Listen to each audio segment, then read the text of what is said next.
जय हो अवसान मैया की। आज हम आपको अवसान मैया की बहुत ही प्यारी कथा सुनाएंगे। सास बहू की ये कथा है। आप सभी लोग पूरी सुनिएगा। अगर कथा अच्छी लगे तो मुझे कमेंट करके बताइएगा। वीडियो को लाइक करिएगा, शेयर करिएगा, चैनल को भी सब्सक्राइब करके बेल आइकन को प्रेस कर लीजिएगा दोस्तों। तो चलिए हम लोग कथा की तरफ आगे बढ़ते हैं। एक नगर में एक बुढ़िया रहती थी। उसका एक बेटा था।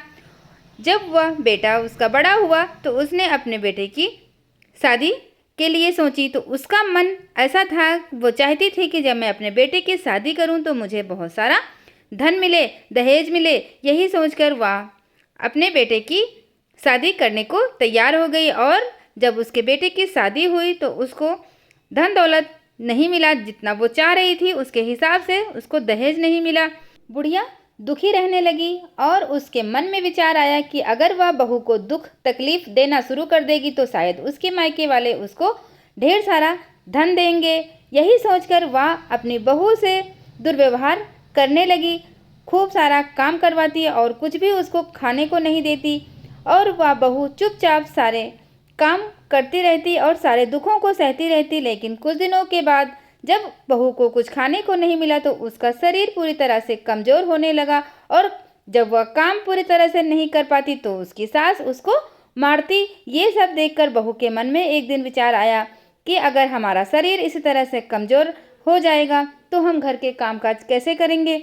बुढ़िया के घर में घर के काम के अलावा खेती बाड़ी, गाय भैंसे भी पली हुई थी। तो खेत का भी काम करना रहता था, गाय भैंसों का भी देखना रहता था। और ये सारे काम बहुत ही कठिन होते हैं जो कि बहू से नहीं हो रहे थे। एक दिन बहू ने सोचा कि मुझे तो माँ जी कुछ खाने को भी नहीं देती हैं।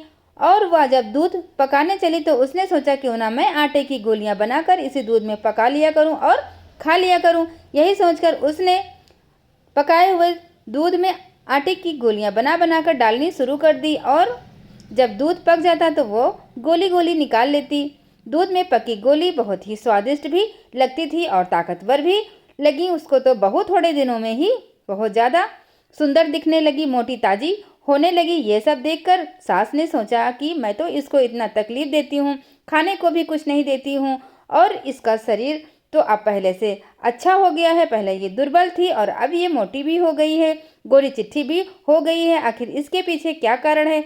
यही विचार बुढ़िया के मन में चलने लगा और वह परेशान भी रहने लगी कि आखिर बहू ऐसा क्या करती है जिसके कारण उसका शरीर अब पहले से ज़्यादा सही हो गया है और उसका चेहरा भी भर आया है, वो ज़्यादा सुंदर भी दिखने लगी है।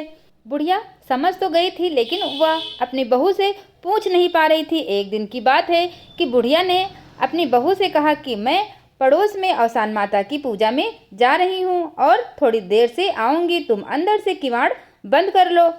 बहू ने कहा ठीक है माँ जी। और जब बहू ने देखा कि सास मेरी पूजा में चली गई है तो उसने फटाफट से दूध मटकी में रख दिया पकने के लिए और उसी में आटे की गोलियां बना बनाकर डाल दी। और गोलियां पकने ही वाली थी उतने में सास आ गई और बोली कि बहू दरवाज़ा खोलो। यह देखकर बहू बहुत तेज़ी से डर गई और उसने सोचा अब क्या होगा, अब तो मेरी सास मुझको मार ही डालेगी। अगर उसको पता चल गया कि मैं दूध में आटे की गोलियां पकाकर खाती हूँ तो वो मुझे मार डालेगी। ये सोचकर वह बहुत डर गई और मन ही मन में अवसान माता से विचार करने लगी कि हे माता मेरी रक्षा कीजिए, अब आप ही मेरी रक्षा कर सकती हैं, आप ही मेरे प्राण बचा सकती हैं क्योंकि मेरी सास मुझे मार डालेगी अगर वह जान गई कि मैं दूध में पकाकर आटे की गोलियां चोरी चोरी खाती हूँ।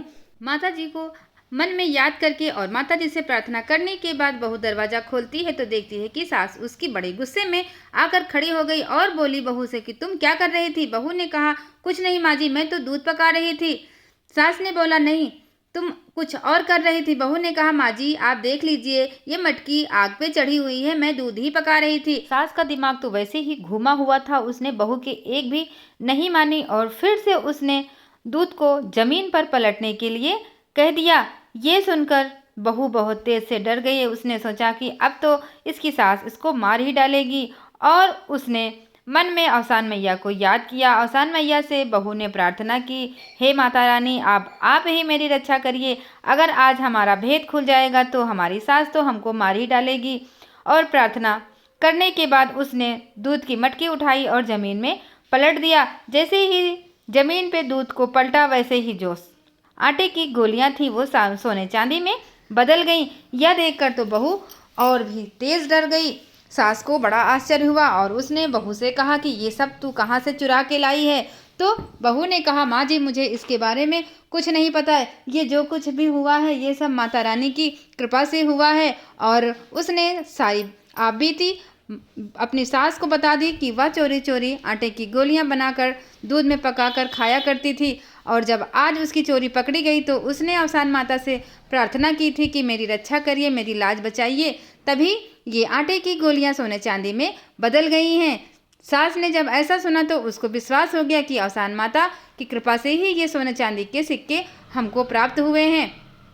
सास को तो वैसे भी सोना चांदी धन दौलत ही चाहिए था और उसको इतना सारा सोना चांदी एक साथ मिल गया तो यह देखकर वह बुढ़िया भी बहुत खुश हुई और उसने अपनी बहू को सीने से लगा दिया और तब से अपनी बहू को प्यार करने लगी। तो अवसान माता ऐसी ही हैं जो सच्चे हृदय से सच्चे मन से माता रानी से प्रार्थना करता है, माता रानी उसकी सभी मनोकामनाएं पूरी करती हैं। हमारी ये कथा आपको कैसी लगी कमेंट करके जरूर बताइएगा दोस्तों। माता रानी आप सभी के भंडार भरें, आप सभी की मनोकामनाओं को भी पूरा करें।